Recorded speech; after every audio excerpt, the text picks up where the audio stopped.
So it's always something. Going back together with the car, obviously the intake's on.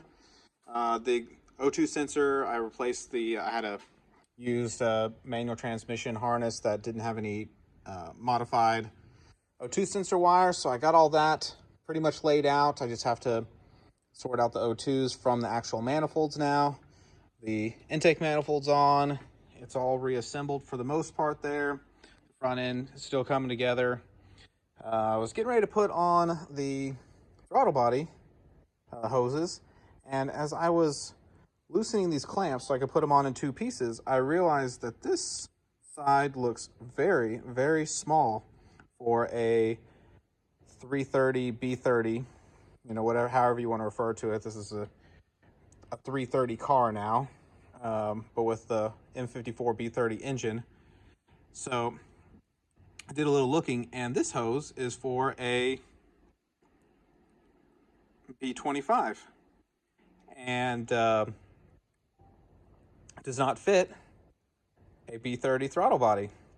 So now I get to take everything off and figure out where there's some wrong stuff, because it has B30 injectors, and as far as I can tell, this intake is a B30 intake, but this hose that came off of it is not a B30 hose.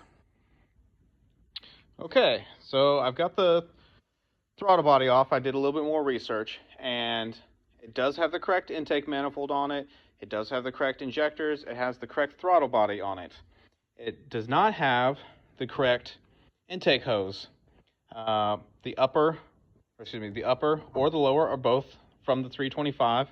The MAF is from the 325, and the top of the airbox is also from the 325.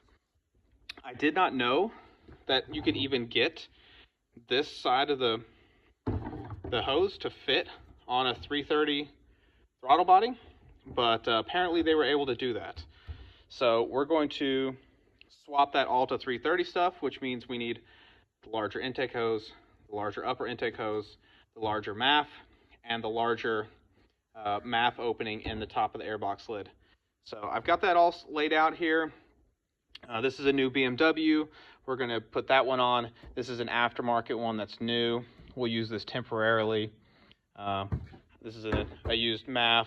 We'll use it temporarily as well. And then I have the airbox lid. So to look at some of this stuff, we can see the sizing difference for the airbox lid. So this would normally be in the engine bay like that. So flipping them over, you can see how much larger the 330 version is. It kind of cuts into the top of the lid there. So we're going to use the 325 lid. And then looking at our MAFs here, you can see 325 MAF on the left here, 330 MAF on the right. I don't know how I missed this on disassembly, but I'm glad we caught it on reassembly, because this probably would have caused us some drivability issues that would have been a mess to track down. The 330 MAF, of course, we're going to reuse. This tube, they've got it stretched out so much that it fits on there, but here's the correct one. It fits a little bit tighter. The orientation for the alignment tabs is different, and let's see if I can really show this. The hose itself is about the same size, but it is actually smaller on the 325 versus the 330. When we get up towards the top where the MAF is, I mean, you can just see how much bigger that piece is versus this piece.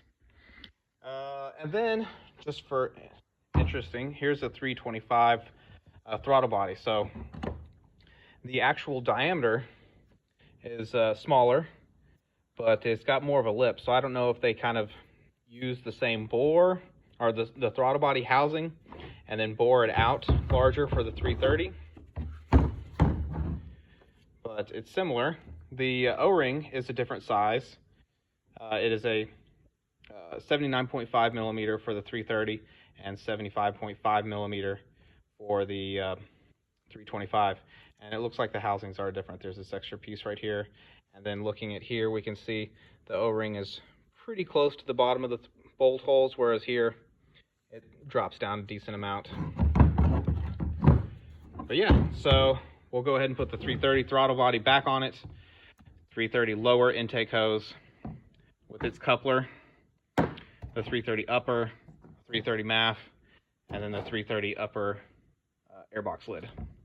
And that will round that out. Making some progress. We got all of our belt stuff back together. We've got the throttle body and the disvalve all the way in. The airbox is in here. We're going to be waiting on a couple of parts for now, but we're going to finish up our O2 sensor wiring.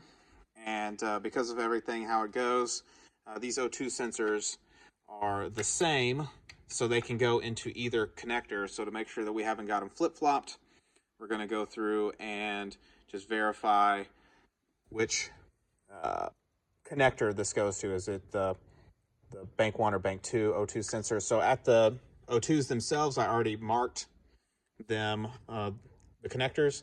So this is bank 1, this is bank 2, before I laced everything up because it's all out the back side. And we'll do the same for the precats as well.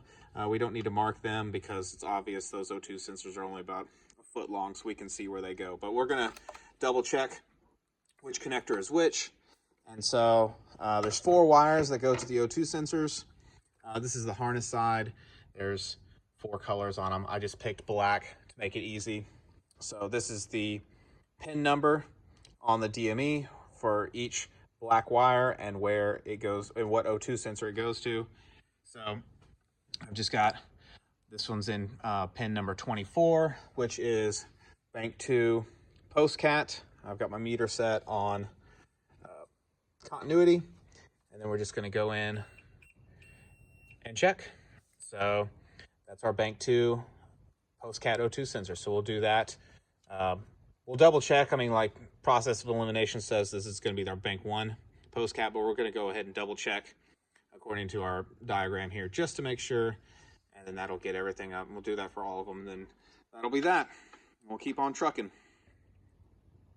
All right, so we're getting close. O2 sensors are all in there. I got the DME in place. I cleaned the oil out of the pins, disassembled it, looked inside. Nothing looked like it was going to be an issue.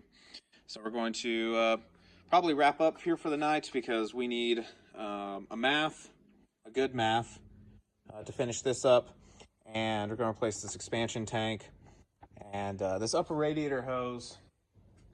It was an aftermarket hose that is not very old, and it doesn't look terrible, but it's missing an insert to hold this O-ring in place.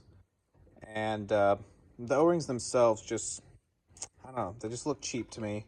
So we've got it apart. We're going to replace it. I don't even know what brand this is. But yeah, so we're going to replace this upper radiator hose. And the bottom is a Phoebe that's also probably been recently replaced, but at this point we might just go ahead and replace that guy as well. I'm going to noodle on that for the night, though. Since we're in here, it's just the price of the part, not that big of a deal.